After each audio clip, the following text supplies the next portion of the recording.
Boa tarde, alunos. Hoje nós vamos para a terceira unidade, do nosso curso, onde a gente vai discutir a questão da escrita literária. Essa unidade tem duas aulas, na verdade essa aula 6 mais o filme. E nessa sexta aula a gente vai trabalhar o texto do João Cabral, do João Cabral de Melo Neto, Poesia e Composição. Esse é um texto de 1952, é um texto clássico da teoria da literatura, da crítica literária, e ele levanta várias questões interessantes para esse tema da escrita, da criação, da composição. Então a gente vai discutir essas questões na aula de hoje, tá? Basicamente, o que o João Cabral vai trabalhar nesse texto são duas formas de composição que ele acredita que existem, de acordo com a teoria dele. De um lado, a gente teria a poesia como encontro, e do outro lado a poesia como busca. Eu já posso adiantar, para quem não conhece o João Cabral, para quem não conhece a poesia dele, que o João Cabral é um poeta, para quem não sabe, ele está nesse lugar aqui, tá? Da poesia como busca. Ele, enquanto poeta, ele trabalha esse lado, ok? Mas nesse texto, que é um texto mais teórico, ele vai justamente mostrar esses dois aspectos da composição, da criação literária, da escrita literária. Quer dizer, como acontece a poesia, como surge a poesia, como que eu escrevo, de onde sai isso, de onde vem, como nasce, como é criado, enfim, como é que esse processo acontece. Então, para ele, existem, digamos, esses dois lugares são dois lugares extremos, tá? A maior parte dos poetas escreve ou cria em algum lugar entre esses extremos, Não é que alguns poetas só encontrem a poesia, outros só busquem, tá? Esses são lugares um pouco didáticos, um pouco pedagógicos para a gente entender como funciona a coisa, tá? Então, de um lado, a gente teria aquela poesia que os gregos chamavam, inclusive de musa, tanto é que a palavra musa, que é de musa inspiradora, também é fonte da palavra música, Então a música é uma das artes, na verdade, onde a gente mais,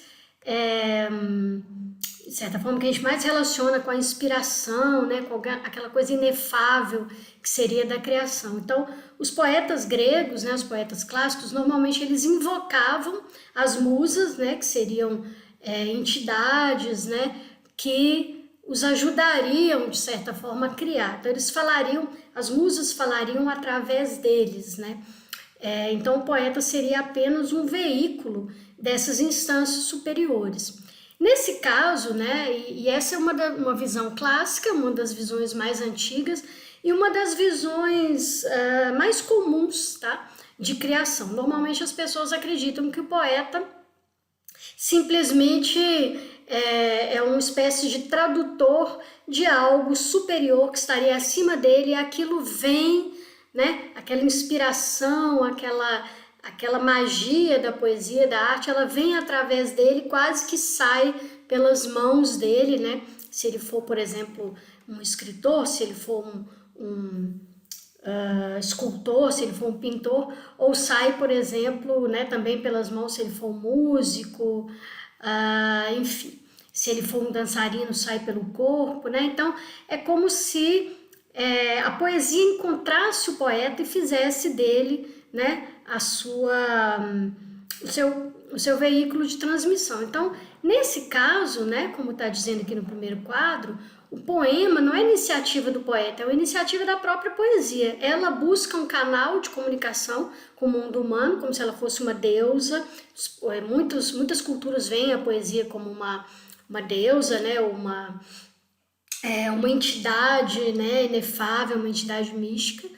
E aí os poemas brotariam ou nasceriam do poeta. Então é como se eles caíssem no colo do poeta, e o poeta apenas registra, ele escreve aquilo que veio através dessa inspiração. Então o poeta seria uma entidade ou um ser passivo. Basicamente ele receberia a poesia e transmitiria aquilo para os homens, É como se fosse um pouco aquela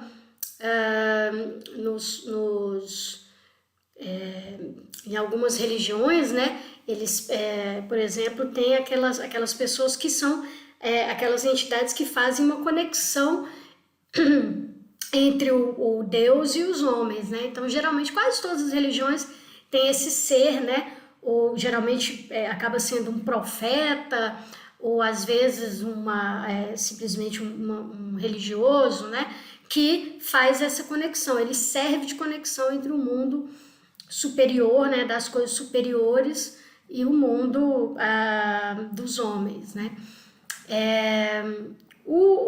Esse autor seria um autor fácil, num certo sentido, né? Porque ele recebe aquilo, né? Aquilo já vem praticamente pronto, e justamente por isso, né? Ele não trabalha muito a linguagem, então a linguagem acaba sendo mais autêntica, quase que mais coloquial, num certo sentido, mais natural, talvez, e portanto os leitores leriam com mais facilidade esse tipo de poema.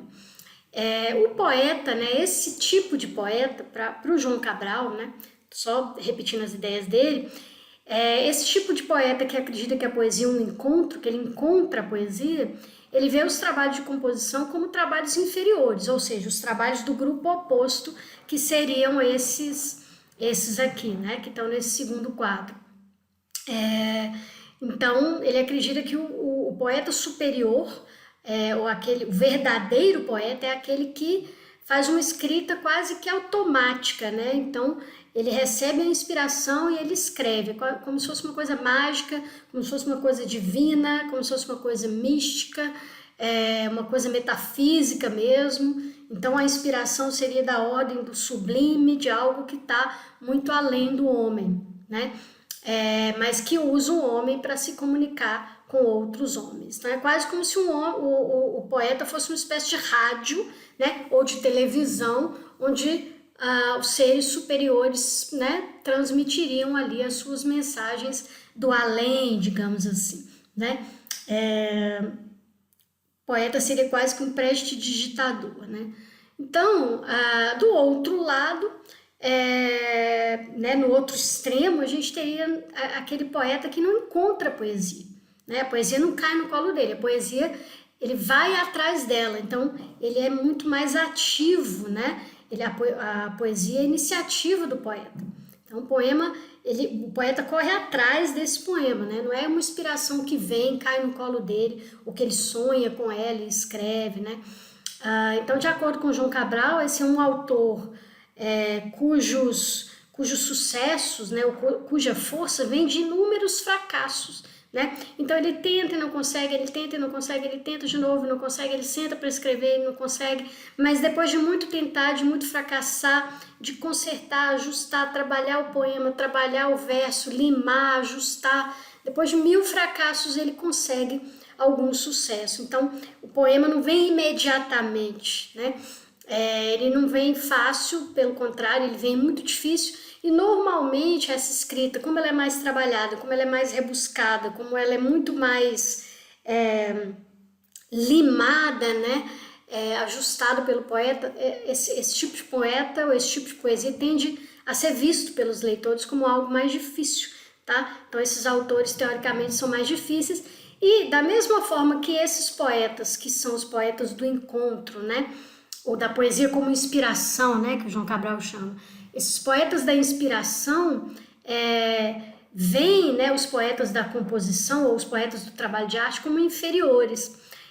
Da mesma maneira, esses poetas do trabalho de arte, né, o poeta do trabalho, o poeta da busca, ele também vê esses poetas do encontro, esses poetas da inspiração como inferiores ou como mais preguiçosos, né? Ele desconfia de tudo que vem espontaneamente, inclusive para ele próprio. Quando ele tem uma inspiração, ele pensa, bom, isso não é uma inspiração divina, isso foi algo que eu li em algum lugar, provavelmente, então eu tenho que trabalhar mais, eu tenho que refletir mais sobre isso, né?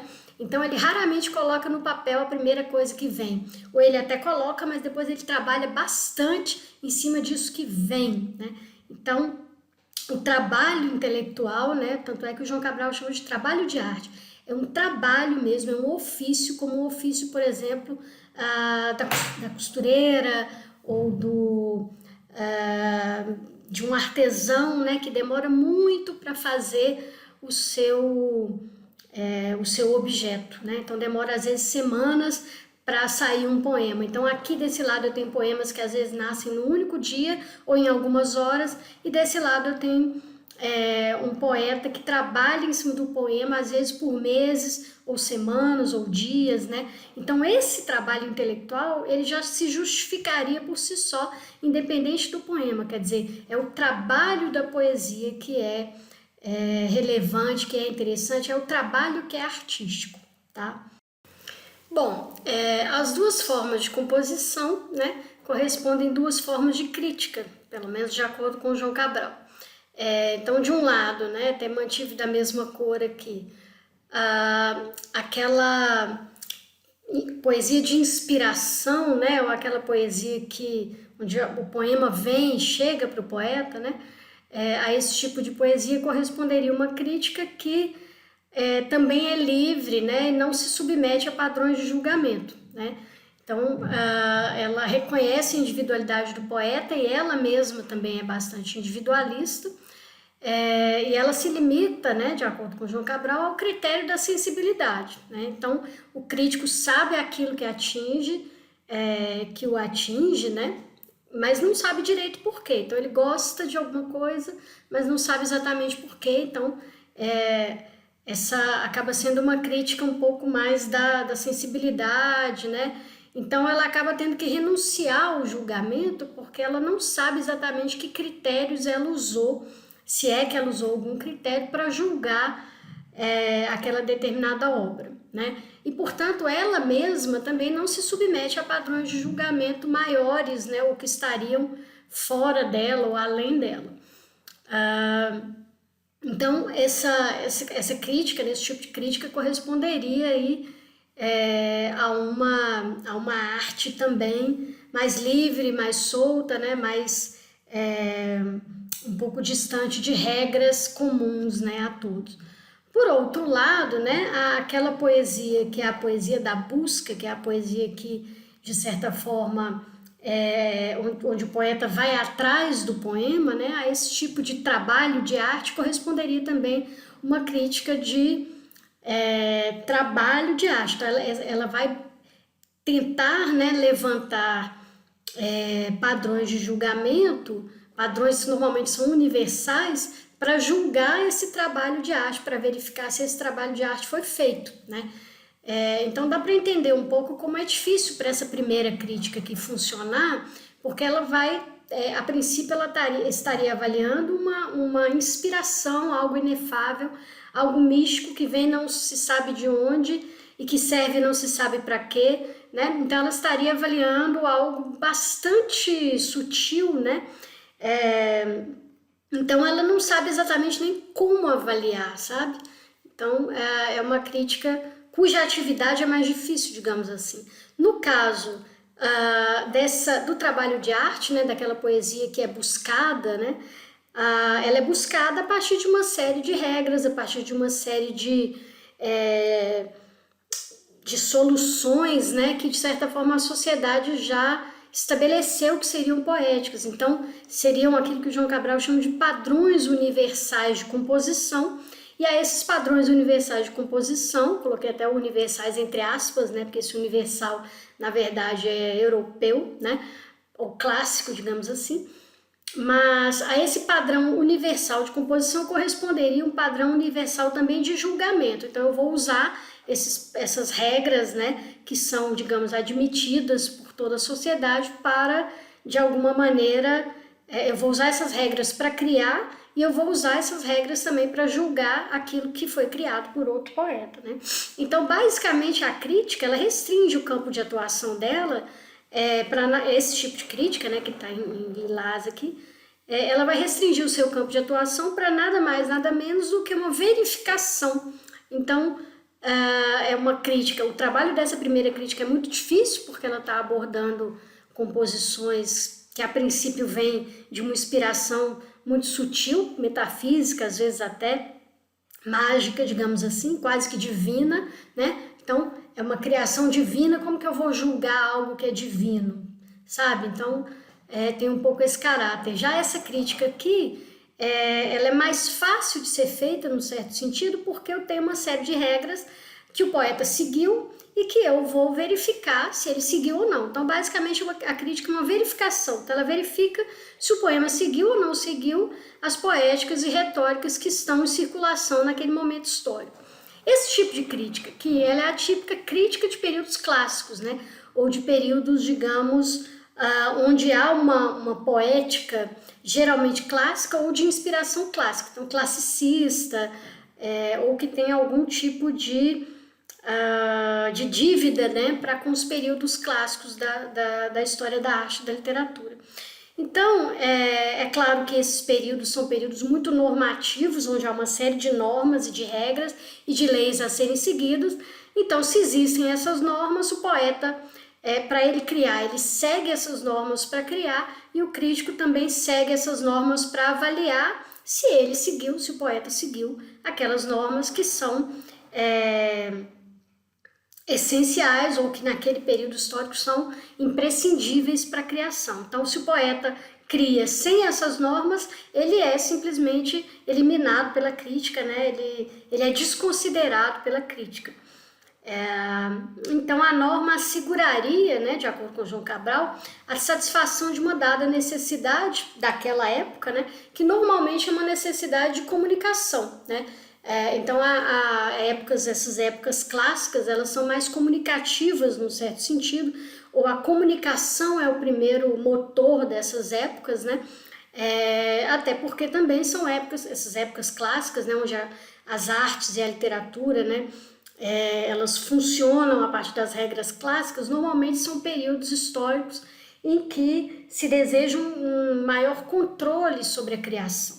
É por isso que tem tanta regra, né? Então, o que se deseja maior controle, quanto mais você comunica essas regras muito bem comunicadas, quanto mais todo mundo sabe quais são as regras, todo mundo vai poder obedecer mais facilmente essas regras. Então, a comunicação nesses períodos, eu diria até que são períodos mais autoritários, num certo sentido, porque são períodos controladores, né, que querem controlar tudo, inclusive a criação e a escrita e a produção de arte. Então, nesses períodos mais autoritários, é interessante que se comunique muito facilmente aquilo que são as regras, né, daquele período, as regras, as normas e tal. Então, a força de comunicação, a força de comunicabilidade desses períodos é muito grande, né? E a regra ou a norma, ela assegura essa comunicação, né?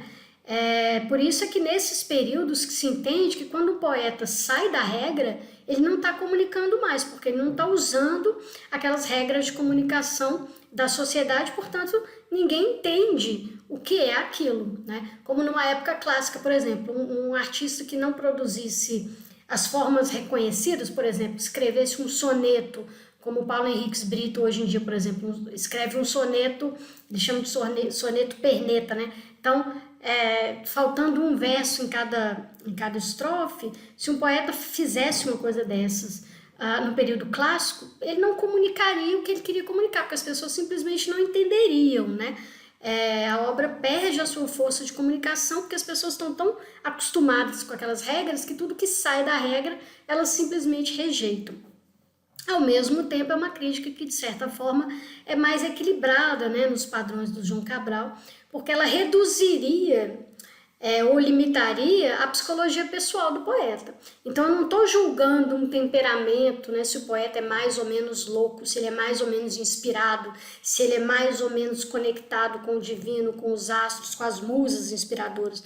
Muito pelo contrário, né? Eu estou julgando se o poeta é capaz de obedecer a determinadas regras, se ele é capaz de, a partir dessas regras, criar de maneira interessante. Então, o poeta tem que se subordinar a uma série de padrões, a uma série de regras, e aí ele vai criar dentro daquele escopo, ele vai criar dentro daquela padronagem, tá? Então, basicamente é isso. A essas duas formas de composição correspondem duas formas de crítica, e é claro que ambas, né, como eu falei no início, são simplesmente padrões pedagógicos ou padrões didáticos para a gente entender duas formas opostas de criar e de criticar essa criação, né?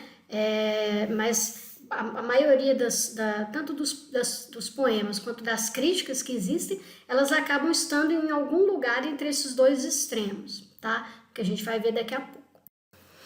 Bom, esses dois polos extremos, né? Eu tento representar um pouquinho aqui nesse slide, que seriam, portanto, a inspiração, né, desse lado, e o trabalho de arte, né? Então, a inspiração sendo aquele poema que vem para o poeta, vem de fora do poeta, de algum lugar, místico, metafísico, cósmico, enfim. E o trabalho de arte sendo aquele poeta que vai atrás do poema onde ele estiver, né? Então, ele trabalha para que esse poema aconteça, né? O poema não acontece sozinho, como a gente já falou, né?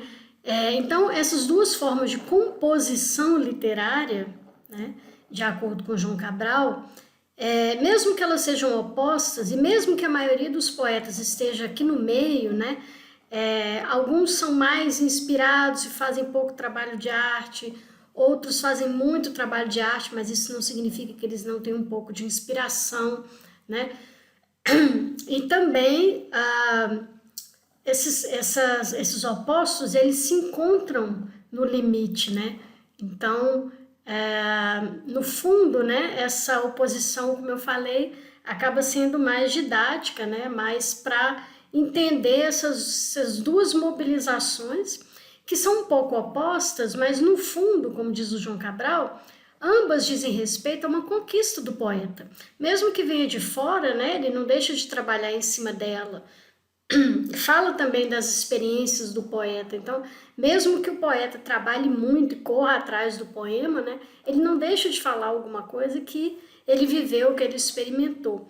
Então, por mais que esses opostos sejam extremos, né, raramente você encontra um poeta que está lá no extremo, ou num extremo ou em outro. Geralmente eles estão em algum lugar no meio, mais perto da inspiração, mais perto do trabalho de arte. E, pelo menos de acordo com João Cabral, os melhores poetas seriam justamente aqueles que tentam um equilíbrio aqui no meio, né? Que conseguem, na verdade, tentam e conseguem algum equilíbrio entre a inspiração e o trabalho de arte, né? E esses extremos também corresponderiam, né, a duas críticas, como a gente já viu, e também a uma história da literatura, porque tem períodos da história da literatura que são mais voltados para a inspiração, né? No caso aqui do Brasil, por exemplo, o barroco, o romantismo, né, o simbolismo, mesmo o modernismo, que tenta equilibrar um pouco, mas ele tende a ser mais inspirado. E tem aqueles períodos, né, históricos que corresponderiam a um trabalho maior de arte, né? No caso do Brasil, por exemplo, seria o classicismo, né, o neoclassicismo, aquele período dos poetas árcades, né, do século XVIII, ou já no século XIX, parnasianismo, né, no final do século XIX para o XX, e outros períodos, né, em outras culturas e tal. Então, a história da literatura também obedece um pouco a essa oscilação, né? Só que essa oscilação não é, isso é importante dizer, ou um ou outro, né? Mas a porcentagem de um e de outro que operam ali naquele poema, naquele período histórico ou naquele poeta, né? Então, geralmente é uma balança onde os dois aí entram, né, em questão, mas às vezes mais um, às vezes mais o outro, não necessariamente só um ou só o outro, ok?